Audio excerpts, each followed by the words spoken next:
What's up, good people? Mark Holmes here, and as always, I want to thank you all for watching, commenting, subscribing, and being part of the Joe Boo Sports Report. Without you guys, as well as you ladies, you know that it literally does not work.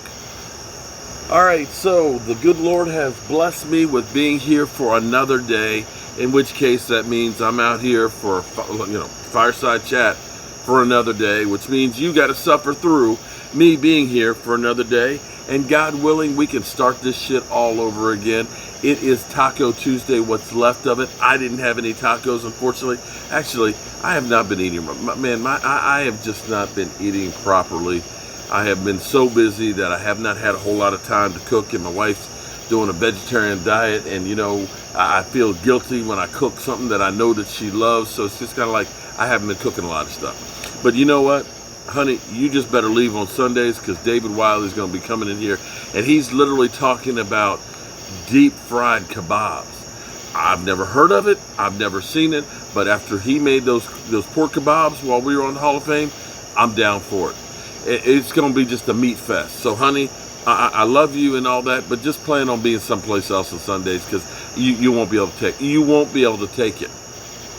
So we just finished doing our watch party for Hard Knocks, and I want to give you my instant take on it. First of all, I stole Joe Boo's rum, so forgive me. Forgive me if I got a little bit tipsy in this. But watching this, the thing I want to know, you understand that this is reality TV. Reality TV isn't exactly always real. A lot of times they play things up. They try and direct you into things that they want you to do. You're on camera, so you are a little bit different than what you may be in real life. Now, what I can tell you is, and I can guarantee you, anybody who's been around me will tell you, what you see here on the Joe Boo Sports Report, that shit's real. Mark Holmes, he don't do no makeup. You can tell, okay? There's no makeup. You see the crow's feet and all that stuff. You see the nappy hair that needs to be cut. You see the whiskers, the gray and all that. There is nothing. This shit is real. This shit right here is real as it happens, because generally speaking, I do one take and I'm done. Why? Because I'm just too tired and don't have enough time to retake and cut and edit. It's just not. I take the shit, I put it up on the internet, and then people let me know, yo, bro, you had no sound on that. Damn. Okay. So I don't know if the Mike McCarthy that we are seeing right now is really the real Mike McCarthy. Now, the thing that's crazy is because, he was kind of like, we had a bad week of practice and everything else. Let's go out there and let's stomp them and do this, that. Is that the real Mike McCarthy, or is that some fake juice? Because if it is fake juice, the players know it's fake juice and all that, and you could lose the locker room. Things that I liked about Hard Knocks. I love the passion that we see from Dan Quinn. Him being up in the booth and looking at the plays and getting excited and agitated by everything that's going on in that game and wanting to win even that preseason game. You love that. You love seeing Dak Prescott, understanding that, hey, I want to get out there and play. I'm chomping at the bit. But I also understand that it's more important than a preseason game. I love seeing the Kamara story. They didn't touch on it too much about what exactly happened with his mom as a refugee, but, it kind of took off from him being at school and being taller than other kids and them saying, do you know how to play football? And he's like, I only know soccer. That's the only how you call this thing that you do football when everybody's got their hands on the ball? What's up with that? But getting him to try out for football and him falling in love with it. Being undersized, let's be clear, he's 225 pounds. That's small for a defensive end. However, he's got speed and so on. I don't know if he's going to make it, but it definitely was heartwarming seeing him and his family, his mother and everything else there watching, the excitement of seeing him play in the pros for the first time. Don't know if he'll make it. Hope he does, because you like a heartwarming story like that. You also like at least seeing Ben DiNucci, who was completely dejected after the Steelers game. They didn't really show too many of his sidearm Sally throws, but trying to pump up Ben DiNucci. And we know Ben DiNucci is kind of like the adopted son of Mike McCarthy, and he's rooting for him. I don't know that Ben DiNucci makes the squad. I don't see the Cowboys keeping 4 quarterbacks. And as much as you may love Ben DiNucci, Cooper Rush still has an advantage over it, although in reality, if we get down to Cooper Rush, the season's over anyway. Garrett Gilbert definitely, to me, is the second string quarterback behind Dak Prescott. But the reality is, if we don't have Dak Prescott, the season's done anyway. Although, for some of you out there, Josh Rosen, Josh Rosen, he was a first-round drafted quarterback. The Cowboys should sign him. I'm waiting for somebody to do that. I know somebody is going to do that. Because I had somebody say, we should sign RG3. And it's just like, oh my God. Please, you're making my head hurt. You literally are making my head hurt when you come up with some shit like that, okay? The realities are, there aren't any capable backups out there. There's really not. You got to keep your starter upright and healthy. That's the bottom line. Now, here's the thing that's kind of interesting, so to speak. I remember being back in Detroit. The last Super Bowl that was in Detroit, that was the last Super Bowl of Paul Tagliabue being the commissioner. He was passing the torch to Roger Goodell. And this is significant because the night before his commissioner party, the night of his commissioner party, which was the night before the Super Bowl, they did the Hall of Fame announcements. Michael Irvin was up as a first-time balloted wide receiver. Unfortunately, Michael Irvin did not get put into the Hall of Fame as the first ballot.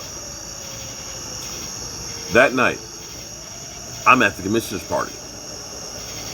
Still mystified to this day. I went up to get me a plate because they had some bomb-ass food there, okay? And there I see Michael Irvin by himself. Literally standing against the wall. Nobody, and I mean nobody, saying a word to him. I thought in my mind, because this is before I'd actually ever gone to any autograph signing shows, I will never have the opportunity again to talk to Michael Irvin. I'm going to go ahead and go up and talk to him. Even though just an hour before he found out he's not going to be a first ballot Hall of Fame. Ain't nobody else going up there. I don't have to wait through a line. I'm going to go up and talk to him. And having that conversation with Michael Irvin was great. It was sad because you could tell he was disappointed, but in the same sense, nobody else was talking to him. I believe, at least in my heart, and maybe I'm crazy, that he was happy that somebody came up and talked to him, because most people looked at it and say, what do you say to Michael Irvin right now?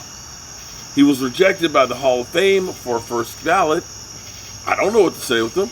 So at least here comes this jackass who doesn't know any better, and he starts talking to him. I say that and bring this up because as I watched Hard Knocks literally had Jaylon Smith. You showed a couple of plays of Jaylon Smith, and that was it. You never saw Jaylon Smith, walking around, talking and being part of the team. And as I've been looking through this week, you've got people that are saying, if the Cowboys cut Jaylon Smith, how much will it cost them? Can the Cowboys trade Jaylon Smith? Will they end up saving some money? Well, actually, if we trade Jaylon Smith, it'll cost us an additional $500,000 on top of what we got here.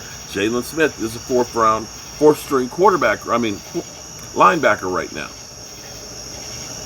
And as you look at this whole thing, you look at this and say, this is that same feeling that I had with Michael Irvin, because nobody knew what to say to him because he wasn't going into the Hall of Fame right then. Everybody avoided him. And that's what it feels like right now with Jaylon Smith. We see Micah Parsons, who's head and shoulders, one of the stars of the show. We see Leighton Vander Esch talking about Keanu O'Neal and how good he's doing. He talks about Micah Parsons and things. He talks about trying to get himself together. We see everybody talking about Keanu O'Neal and how he's making the transition, and we're hearing about the thunder and lightning of Keanu O'Neal and Micah Parsons. And now you have everybody kind of stepping themselves away from Jaylon Smith, because he is now the forgotten guy. Jaylon Smith has got to turn this narrative around real quick, because right now it feels like a snowball going downhill really quick. And this is the last thing I would want for Jaylon Smith, because Jaylon Smith, knowing his story, knowing his impact in the community, knowing how he faced adversity, I'm hoping that he can face the adversity again and thrive.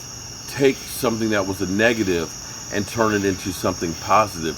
In the same way Kamara took coming to America, not knowing people, not knowing the language, not knowing anything about football, but has taken it and turned it into motivation for every day of trying to survive, trying to thrive, because he looks at it as, I need to do this beyond just myself, but for my family. And that's where you got to be. You got to take the negative and turn it into a positive. And with that being said, I'm going to take my tired ass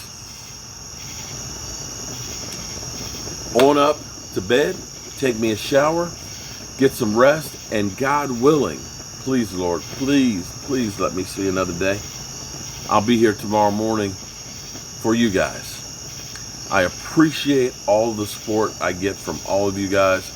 You coming in, leaving a comment, saying hello, leaving a thumbs up and all that.